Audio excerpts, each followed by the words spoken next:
Hello everyone, amateur meteorologist. First and weather here. It is October 4th, 2019, and we have potential tropical cyclone 26 now to talk about as things now slowly shift from off of Africa to now more into the Caribbean, where we see that activity with the tropical systems, especially as we head later into the Atlantic hurricane season, which is right about now. So again, this is potential tropical cyclone 26 spinning just south of Jamaica. Nothing too impressive as of yet, but that is expected to change. And one thing I do want you to notice is that we are having some pretty good convection now wrapping around this system. You do have these nice little whites and pinks indicating that there is some pretty good thunderstorm activity and development.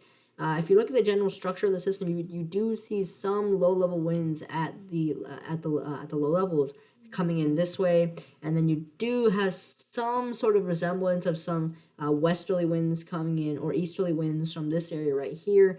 So there is some indication of spin and some attempt for the system to organize itself, but right now that is not it is not very organized. But that again, that is expected to change as it does enter a more favorable environment for intensification. Now here's the official National Weather Service track. You can see that hurricane watches are already in effect for southwestern and western parts of Cuba, and this is expected to be a pretty relatively fast moving system. You can see by the time we reach Friday, this Friday actually, it's already expected to be just south of Louisiana as a hurricane, potentially a Category 2 hurricane. Based on some of the models right now. This is again the 8 p.m. advisory. It has maximum sustained winds at 35 miles per hour. So again, it currently is just a potential tropical cyclone. It's expected, however, to be a tropical storm by Tuesday morning. Again, today is Sunday night. So by Tuesday early morning, we should be at tropical storm strength, and then it does look to intensify as it gets into the Gulf of Mexico.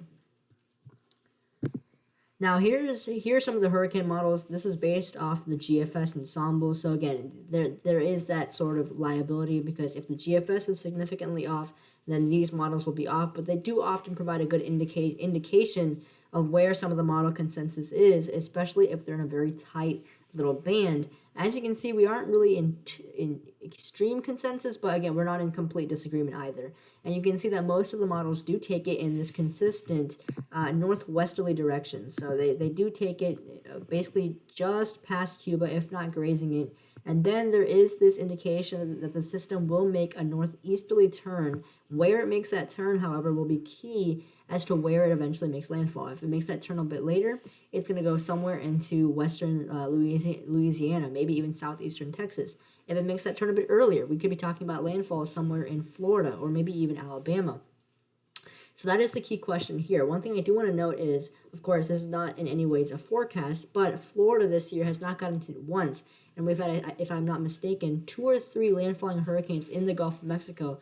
And that is the first time that Florida has actually not been hit directly when you have more than 3 landfalling hurricanes.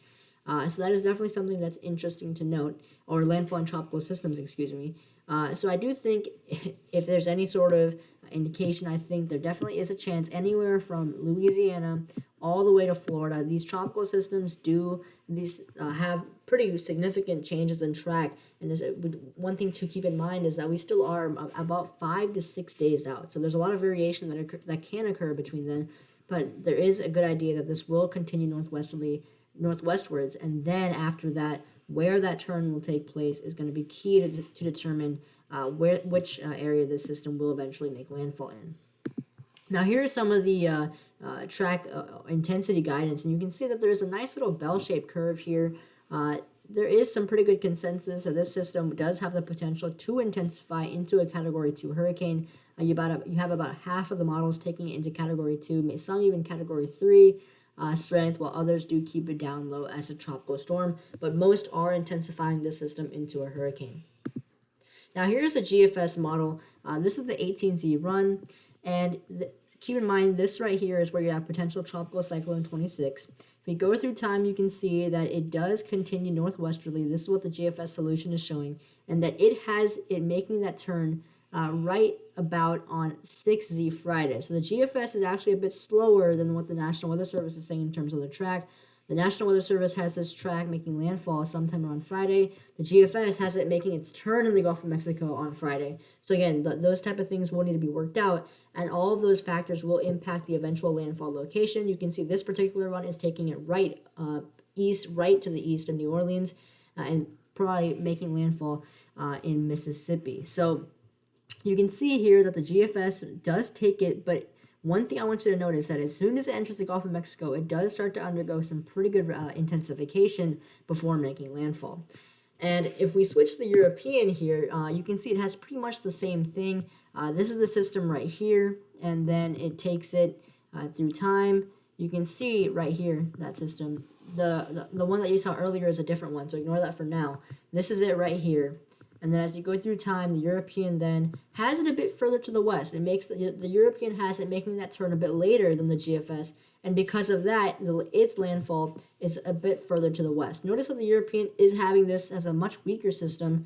That is something I have noticed this season, with the European being a bit too weak and recognizing tropical systems much later than some of the American models. So that is definitely something to keep in mind. But the good thing is that both models are in agreement that the system will continue northwestwardly, enter the Gulf of Mexico, and then make landfall somewhere in the Gulf states.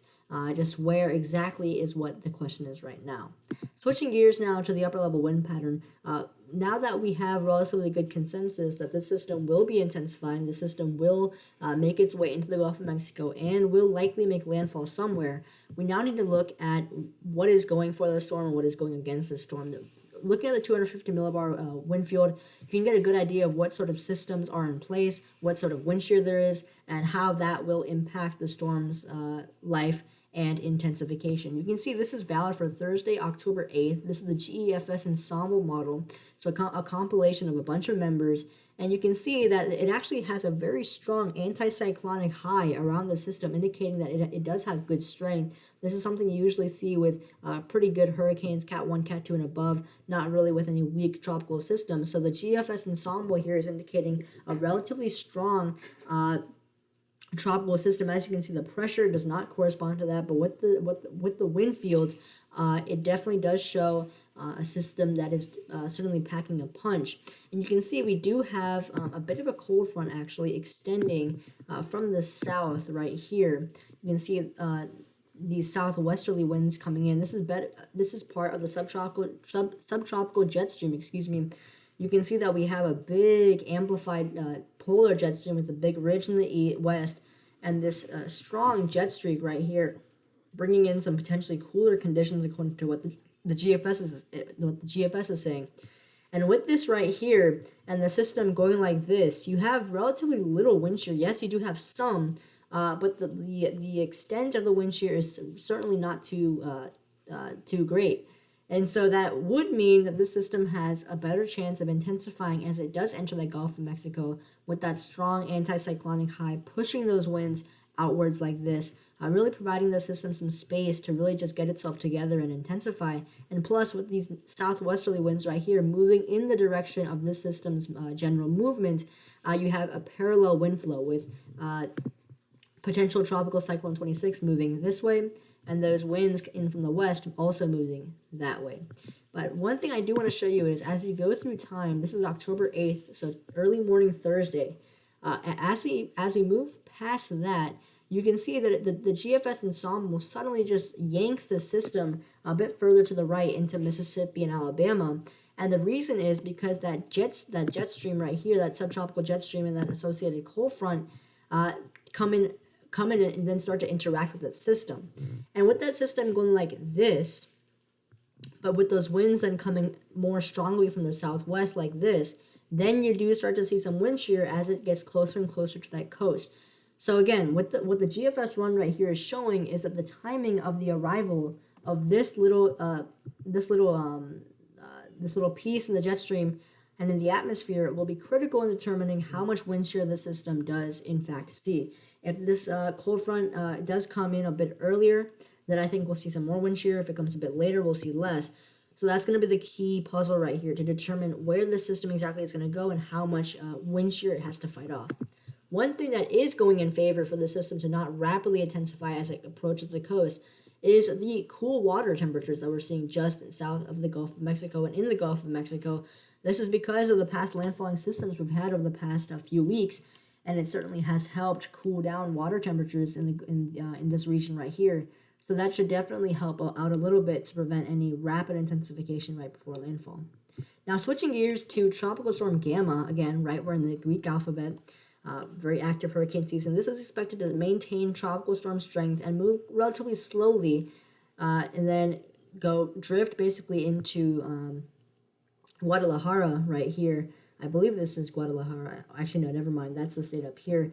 But it should drift essentially into just north of Mexico, and it might skirt the coast. But then after that, it is expected to start drifting back to the northwest. And some of the model guidance does, in fact, take it into the United States, right where potential tropical cyclone 6 could be ending up in the next few days. So that is certainly something to watch. This system doesn't look as well organized as the one we were talking about, but again, it does merit watching.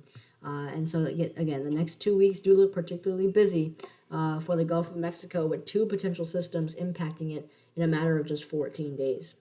Now, finally, one thing I do want to point out is the GFS model right here does have a very expansive ridge right above the system right here. So one concern that does raise for me is that if potential tropical cyclone 26, when it does make landfall, because right now it does look likely that the system will, however strong it is, it will make landfall somewhere here.